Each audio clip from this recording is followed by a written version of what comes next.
આજે મંગળવાર છે અને બપોરના વાગી ગયા છે 12:38 અને જમવાનો ટાઈમ થયો છે એટલે આપણે આજે ઓનલાઈન ઓર્ડર કર્યો છે ઝોમેટોમાંથી.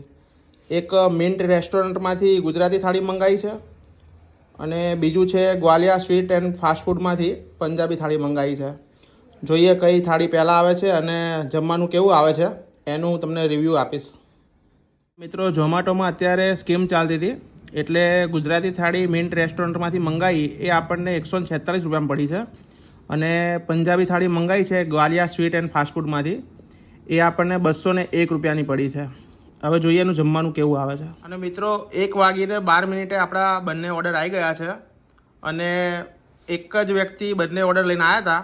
અને મિત્રો, અત્યારે તમારા ઘરે કોઈ પણ ડિલિવરી બોય આવે કે કોઈ પણ વસ્તુ આપવા આવે ને તો ગરમી બહુ છે તો ખાસ કરીને તમે બીજું કંઈ ના આપો તો કંઈ નહીં, પણ એમને પાણી જરૂરથી પીવડાવજો. અને મિત્રો, પેકિંગ જોઈ લો. આ ગુજરાતી થાળીનું પેકિંગ છે અને આ ગ્વાલિયાવાળાનું પેકિંગ છે. પેકિંગ તો ખૂબ સારું. મિત્રો, મને પર્સનલી આ જે ગ્વાલિયાવાળાનું ફૂડ પેકેજ આવે છે ને એનું પેકેજિંગ બહુ ગમે છે, કેમ કે એકદમ સારી રીતના આ લોકો ખાવાનું મોકલે છે. હવે આપણે એને ઓપન કરશું. સૌથી પહેલાં તો મને લાગે છે આ પરોઠા હશે ગરમ. હવે જોઈએ રેપર થાળીનું કે બીજું શું. મિત્રો, એક પંજાબી શાક છે, એક મિક્સ વેજ છે, પછી જીરા રાઈસ છે, દાલ ફ્રાય છે અને એક ગુલાબ જાંબુ છે અને સલાડ છે. આટલી વસ્તુ આપણે આવી છે.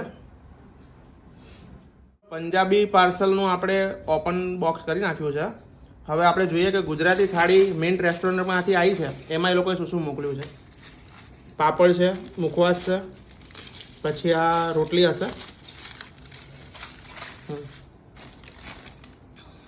છાશ મોકલી છે. ગ્વાલિયાવાળાએ છાશ નથી મોકલી, કદાચ આપણે જે પેકેજ ઓર્ડર કર્યો એમાં છાશ નહીં હોય. અને આ ગુજરાતી થાળી છે. આમાં મારા ખ્યાલથી કઢી છે, એમાં પણ ગુલાબ જાંબુ છે, સલાડ છે અને આ બે શાક છે, એક સેવ ટમાટરનું છે અને એક લસણિયા બટેકાનું શાક છે. તો ફાઇનલી બે ઓર્ડર આપણા આવી ગયા છે. મિન્ટ રેસ્ટોરન્ટમાંથી આપણને છાશ, પાપડ, મુખવાસ એ બધું આવ્યું છે અને ગ્વાલિયામાંથી આપણને પાપડ કે છાશ નથી આવી, પણ પરોઠા અને પંજાબી શાક ને બધું આવ્યું છે.